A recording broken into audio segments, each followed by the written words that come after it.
Sejam muito bem-vindos a mais um episódio dos Semibreves. Esse é o nosso episódio número 32, sobre 251 menor. Meu nome é Pedro Janquizur e, como sempre, estou aqui com o Daniel Lima. Oi, gente, que prazer tê-los de volta. Mais um dia, mais uma aula, mais um encontro. Que felicidade. E antes de irmos para o nosso assunto principal, vamos dar um tempinho aqui para os nossos recadinhos. Não deixe de entrar lá no nosso site, o www.semibreves.com.br, onde você encontra todos os nossos episódios com o nosso material de apoio, que é um resumo por escrito para te ajudar a estudar e a tirar as suas dúvidas. Caso você ainda fique com alguma dúvida, você pode mandar para a gente um e-mail no semibrevespodcast@gmail.com ou então entrar em contato com a gente por alguma das nossas redes sociais. No Facebook, no Instagram e no Twitter nós somos o @semibrevespod. No Instagram a gente também faz de vez em quando alguns exercícios lá nos stories para te ajudar a estudar. Se você está chegando agora, tem vários exercícios nos destaques dos stories que você pode fazer lá. Exercícios de teoria e de percepção, de intervalos, de tríades, de tétrades. Além disso, nessa época onde nós estamos forçados a ficar em casa e nós não estamos saindo no sábado à noite para ir tocar como nós costumamos, nós estamos fazendo todo sábado às 8 horas da noite uma live lá no Instagram, conversando com vocês, tirando dúvidas, batendo um papo geral com vocês. Não tem muita direção, não tem muito roteiros e ensaios, a gente só liga a câmera e sai falando que dá na telha. Se vocês tiverem alguma pergunta, vocês podem perguntar lá que a gente tenta responder todas. E se você gosta desse nosso projeto de educação musical pela internet, completamente gratuito, o Semibreves agora conta com uma campanha de financiamento coletivo. Então você pode ir lá no apoia.se/semibreves ou no picpay.me/semibreves e apoiar a gente a partir de R$1 por mês. E a partir de R$5 você entra no nosso grupo particular para os apoiadores do Semibreves no Telegram, onde você pode conversar com a gente ali todos os dias, tirar as suas dúvidas, dar as suas sugestões de pauta e mostrar pra gente o que você está estudando, o que você está treinando, quais são as suas pesquisas e as suas aventuras no mundo musical e ajudar a gente a construir uma comunidade de músicos e estudantes de música. Não é isso aí, Daniel? Perfeitamente. Venha conosco, compartilhe esse conhecimento, indique aos amigos, apoie-nos, seja financeiramente, ou seja, apenas falando bem, mostrando para os seus alunos, para os seus colegas de banda, para os seus familiares, e vamos junto que o conhecimento não acaba nunca. Isso aí. E se você não tem condição de nos ajudar, mas gostaria de nos ajudar mesmo assim, você pode fazer isso simplesmente compartilhando os Semibreves com todo mundo que você conhece, ajudando a gente a chegar no máximo de pessoas possível, porque o nosso objetivo aqui é levar a educação musical ao máximo de pessoas que nós pudermos. Então, nos ajude nessa missão também. Compartilhe com todo mundo. Essa semana chegamos nos 500 seguidores lá no Spotify. Ajuda a gente a chegar nos 1000. Manda pra todo mundo que você conhece, coloca no seu Instagram, manda no WhatsApp, grita da janela, escreve na porta do banheiro, o que você precisa fazer. É isso aí, vem junto. Com isso fora do caminho, vamos então para o 251 menor. Muito bem, Daniel. Então, nos episódios anteriores, a gente estava explorando o ecossistema dos tons menores, né? O ecossistema das escalas menores. Então a gente estava vendo com mais detalhes os modos menores, principalmente o modo eólio e o modo dórico, que dão origem às escalas menor harmônica e escala menor melódica. O modo eólio, também chamado de escala menor natural, que é composto de segunda maior, terça menor, quarta justa, quinta justa, sexta menor e sétima menor. O modo dórico, que é segunda maior, terça menor, quarta justa, quinta justa, sexta maior e sétima menor, que dão origem à escala menor harmônica, que é o eólio com a sétima maior, ou a escala menor natural com a sétima maior. Então, segunda maior, terça menor, quarta justa, quinta justa, sexta menor e sétima maior. E a escala menor melódica, que é o modo dórico com a sétima maior, ou então a escala menor harmônica com a sexta maior. Qualquer um desses jeitos que você quiser olhar para ela, dá certo, que é segunda maior, terça menor, quarta justa, quinta justa, sexta maior e sétima maior. Fizemos exercícios teóricos, exercícios de percepção, vimos os campos harmônicos desses modos e dessas escalas, mas nós ainda não vimos como isso vai se organizar para formar aquele famoso 2-5-1 que nós estudamos no modo maior. Como é que vai funcionar isso aí? Muito bem. Como vimos lá nos episódios anteriores, né? No episódio número 30, no episódio número 29, no episódio 28, a gente estava falando único e exclusivamente de campos harmônicos menores e fazendo exercícios de reconhecimento e montagem. Bem lá atrás, 10 episódios atrás, a gente falou sobre o 2-5-1 do campo harmônico maior. E era naquele intuito de responder as perguntas que o meu velho mestre, que eu sempre cito, o Wilton Jorge Valente ou Gogô, no estudo de harmonia, você tem 3 grandes questões para responder. Quem são, onde moram e como se movimentam. Então, quem são os caras? São os acordes. Onde eles moram? Nos campos harmônicos. E aí, como eles se movimentam? E o episódio 19, 20 e 21 tratavam, respectivamente, de funções harmônicas, resolução do trítono e de 2-5-1 maior. Se você não se lembra do que eu estou falando, volte lá nesses episódios e dê uma reestudada. A gente vai fazer agora a mesma ideia, que a gente chama de extrapolação do conceito. A gente vai trazer aquela progressão 2-5-1, onde você tinha o acorde do quinto grau preparando o acorde tônica e sendo precedido pelo acorde subdominante na presença do segundo grau. E aí a gente vai ver as diferenças de cada campo harmônico, de cada escala menor harmônica ou melódica, gera nessa progressão. Quais são as notas que se atraem,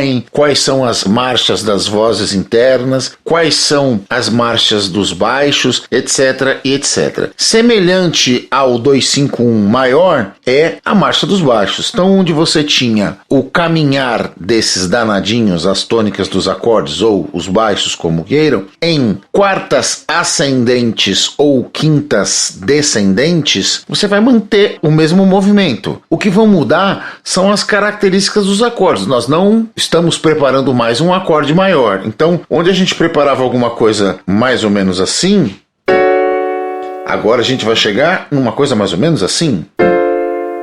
Onde era um acorde maior com sétima maior, a gente vai chegar num acorde menor com sétima. Certo, Pedro? Primeiro grau do maior e o primeiro grau do menor. Lembrem-se, como a gente já falou tanto de campo harmônico menor, quando a gente fala desse tópico, a gente não fala de campo harmônico menor harmônico, ou menor melódico, ou menor... A gente fala de campo harmônico menor. E eles, os 3 conceitos, se interpolam.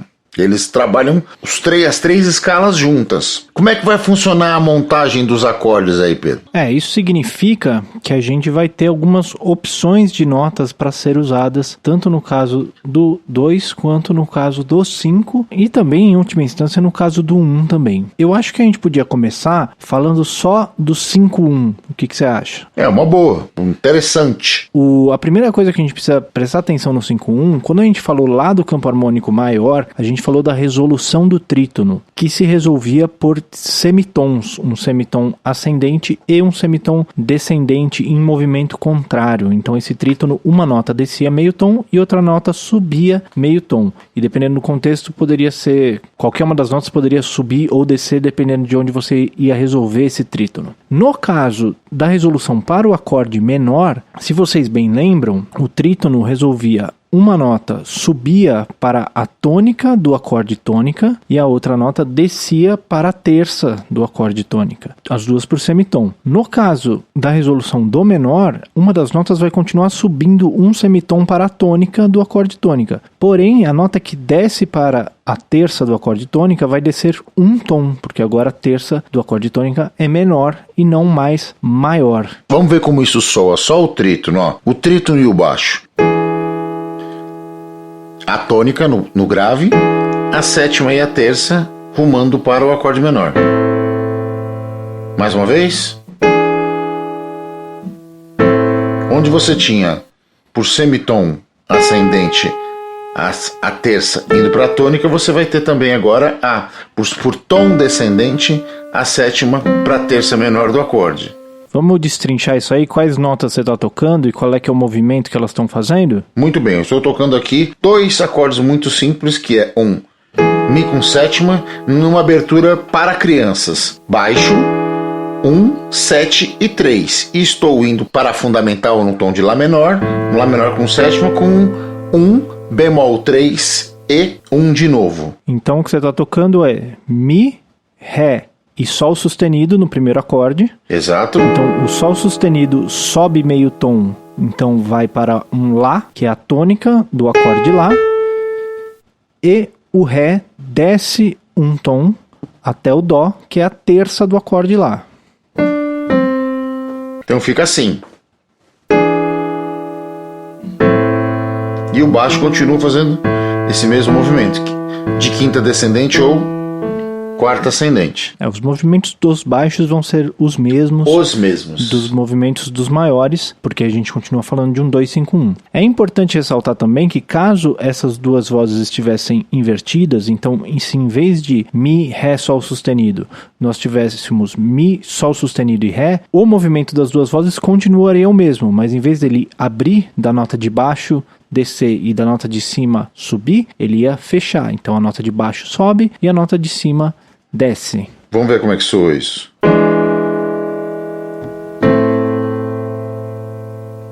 Mais uma vez.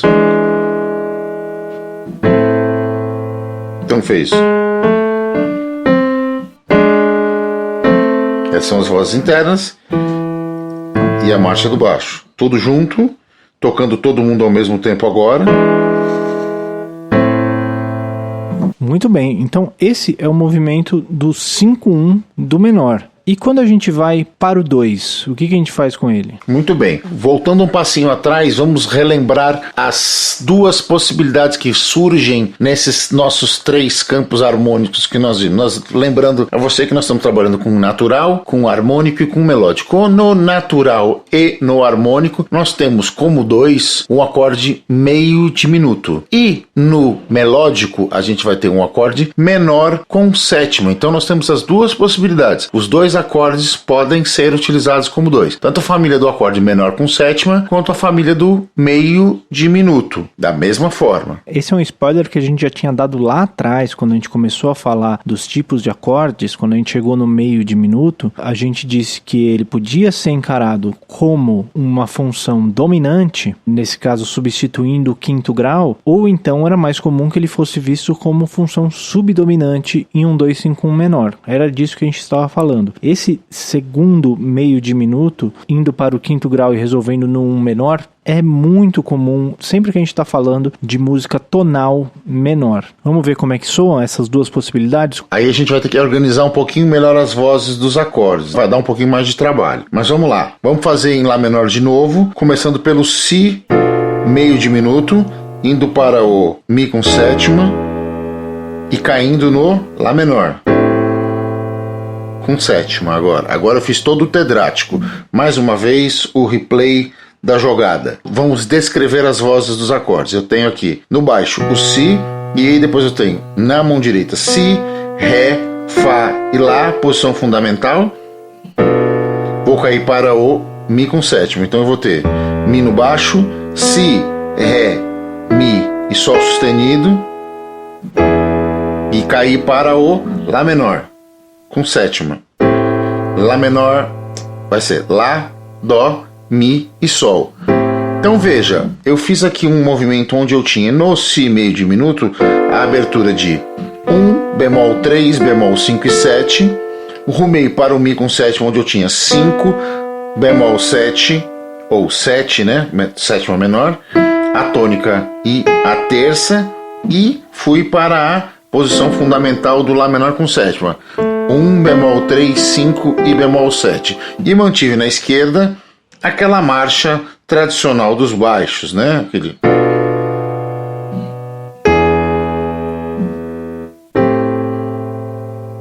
Esse com o Si meio diminuto. Vamos ver como é que isso vai funcionar agora no Si menor com sétima. Como é que vai soar isso? Então eu tô lá. Si menor com sétima. A abertura é igualzinha. 1, bemol 3, só que com 5 e a sétima menor, bemol 7. Aí vou para o 5 dominante de novo e vou para o Lá menor. Mais agilmente para vocês sentirem a diferença.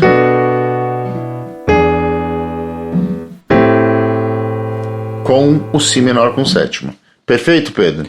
Perfeito. Uma coisa que a gente precisa salientar, quando a gente fala da condução de vozes do 251, a gente tem aquele movimento onde as vozes condutoras, ou seja, a terça e a sétima, quando a gente está trabalhando só com tétrades, uma se movimenta e uma permanece parada. Então, quando a gente vai do Si para o Mi, as vozes guia do Si são o Ré, que é a terça, e o Lá, que é a sétima. O Ré permanece no mesmo lugar, se tornando a sétima do Mi, e o Lá desce meio tom para Sol sustenido, se tornando a terça do Mi7. Quando a gente vai para o Lá, acontece uma coisinha curiosa. O Ré, que é a sétima do Mi, desce um tom para chegar no Dó, como a gente já tinha dito antes. Você tem esse movimento, em vez de meio tom, de um tom. Mas a terça, que antes permaneceria no lugar para virar a sétima, na verdade ela vira ainda a sétima, só que para virar a sétima menor do Lá, ela precisa cair meio tom.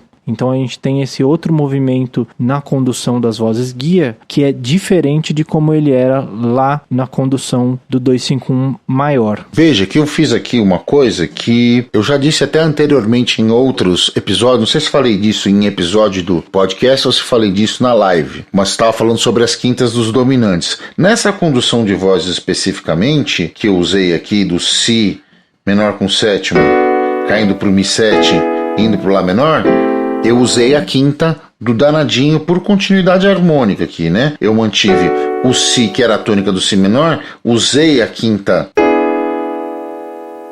Usou como quinta do Mi, né? Usei como Mi com quinta do Mi com sétima. A gente vai ver em tempos futuros que quando a gente inclui as upper structures nessa marcha, quando a gente coloca nona, 11ª e 13ª, que essa nota some. A gente vai ver que quando a gente inclui nona no 2, ela vai virar a 13ª do 5. Mas isso é um spoiler pra gente conversar lá pra frente sobre outras conduções de vozes. Por enquanto, a gente fica com essa bem caretinha mesmo, assim, ó. Bem caixotinho.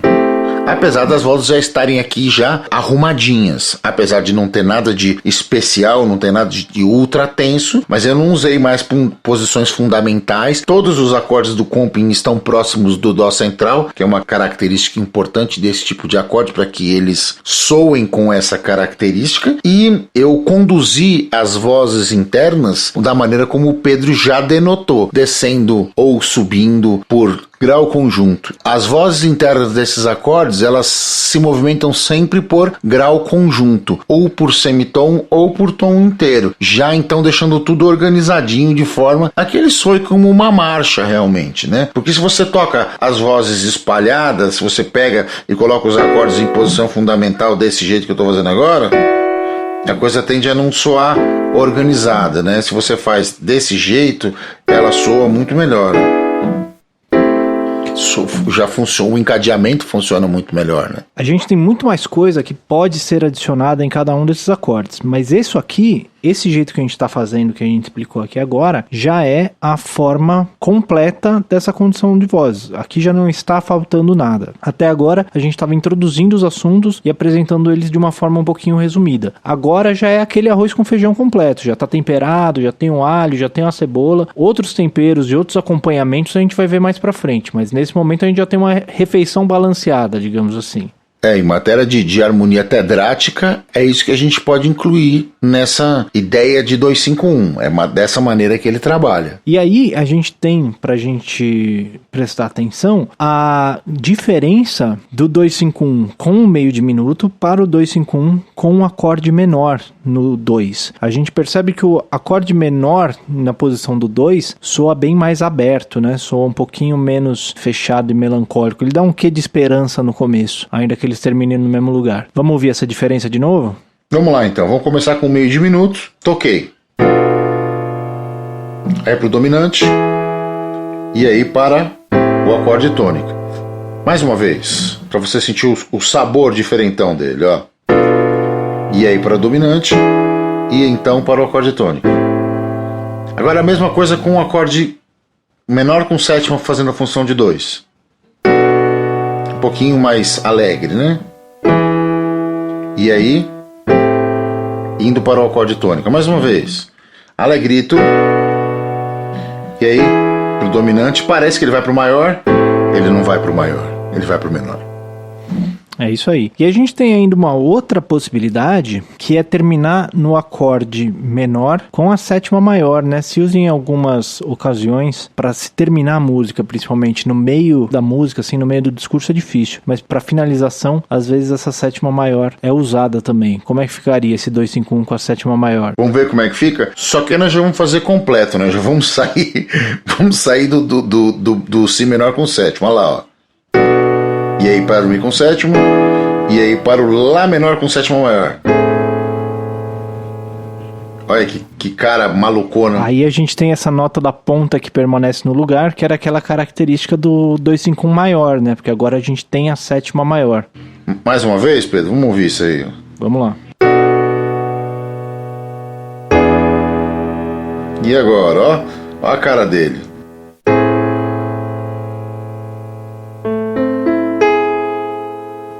Mais comum em harmonias mais pontiagudas, né? Que ele termine desse jeito. Você deve ter ouvido isso em final de música mesmo. É mais comum do que no meio, né, do discurso, como o Pedro bem disse, bem lembrou. No meio do discurso é comum aparecer esse menor com sétima maior quando você tem aquela caída da tônica até a sexta, né? Você tem um acorde menor triádico, aí você tem o acorde menor com sétima maior, o acorde menor com sétima menor e o acorde menor com sexta, ou né? Então o 4 dominante, né? Que é uma inversão do menor com sexta também. Isso tem em Something, por exemplo, dos Beatles. Você já, com certeza já ouviu isso na vida, né? Você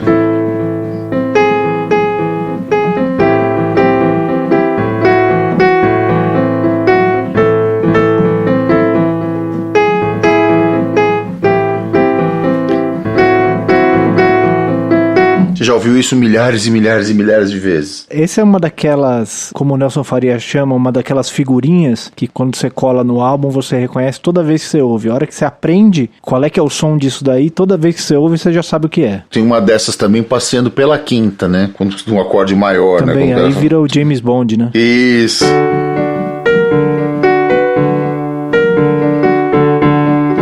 O Aquarela do Brasil também, né? Também. Mas vai fazer com menor também. Esse é o James Bond. O James Bond é em cima do menor, verdade.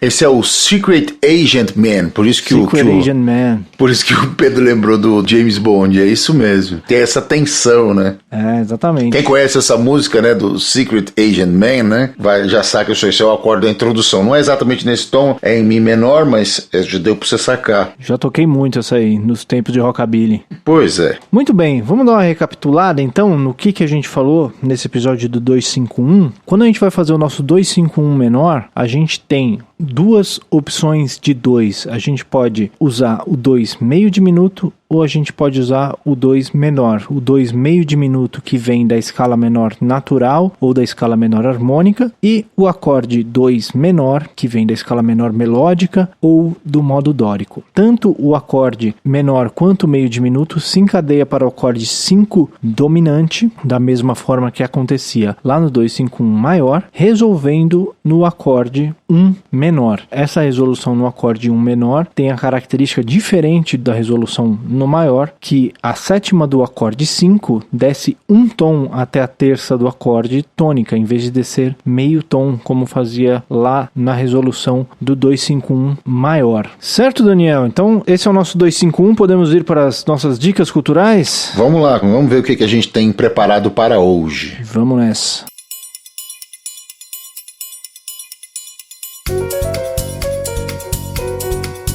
E aí, Daniel, o que você tem pra gente essa semana? Muito bem, hoje, essa semana, eu, motivado por um espírito nostálgico, vou relembrar de um disco da década de 90, um disco do grupo de rap nova-iorquino chamado Public Enemy. O nome do disco é Fear of a Black Planet. Ele foi gravado em 1990. É o terceiro disco de estúdio deles e o maior sucesso deles até o presente momento, né? Tem vários singles que fizeram muito sucesso, tipo Fight the Power, 911 is a Joke, Brothers Gonna Work It Out, Welcome to the Terror Dome, enfim. O disco é incrível e era uma espécie de canto de guerra ou uma espécie de convocação do povo negro americano a reagir à opressão já não mais mas de uma maneira lírica, pura e simplesmente. Era um discurso de ação, de ativista extremamente agressivo. Chuck D é um cara ultra politizado e transparece isso nas suas letras e nas suas atitudes. E além disso, o Fear of a Black Planet, ele tem uma série de samples incríveis que você pode ficar descobrindo de onde você conhece aquelas músicas, um monte de loop invertido, a tecnologia estava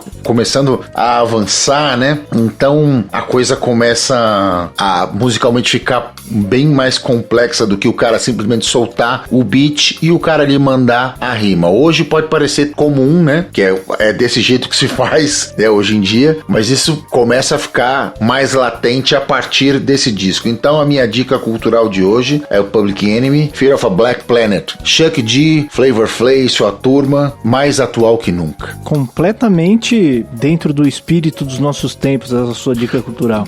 O meu era nostálgico, né? Isso aí vai por sua conta, na realidade. Vou confessar que eu não tinha uma dica cultural preparada, que eu tinha esquecido de preparar uma dica cultural para hoje, mas nessa mesma linha, dessa nostalgia que você trouxe aí, eu vou recomendar um disco que eu sempre ouço nesses tempos, né, que o nosso senso de justiça é colocado à prova. Eu sempre volto lá pro disco de estreia do Rage Against the Machine. Rage Against the Machine, que é uma outra banda extremamente politizada, formada por membros super ativos nas suas comunidades, estudam política, inclusive, né? Estudam ciências políticas e tal, envolvidos com movimentos sociais e tal, e que eles fazem, no seu disco de estreia de 1992, eles colocam tudo isso dentro de uma capa desse rock and roll misturado com rap, que é a característica do Rage Against the Machine em todos os seus discos. E é uma mistura que, na minha opinião, é o que mais consegue transcrever o sentimento de raiva, de indignação e de necessidade de mudança. É o que mais me atinge quando trata desses temas. Então, fica aí a minha dica também, para quem também está acometido por esses sentimentos nos dias atuais, vá lá, o Rage Against the Machine, não tem como dar errado. É isso aí, mais atual que nunca. Muito bem, é isso. Temos uns semibreves então? Mais um episódio entregue. Este foi Os Semibreves. Os Semibreves tem apresentação de Pedro Janquizur e Daniel Lima, produção de Pedro Janquizur e Daniel Lima, edição de Pedro Janquizur e consultoria técnica de Marco Bonito. A trilha de abertura é Aceita, do Detril, e as demais trilhas são compostas e executadas pelo nosso grande amigo Lucas Schwab. Não deixe de nos seguir nas redes sociais no @semibrevespod e considere nos apoiar no apoia.se/semibreves ou no picpay.me/semibreves e nos ajude a continuar levando a educação musical ao máximo de pessoas possível. Muito obrigado a todo mundo que ouviu até aqui e até semana que vem. Obrigado, gente. Se cuidem, se respeitem e até a próxima. Um abraço.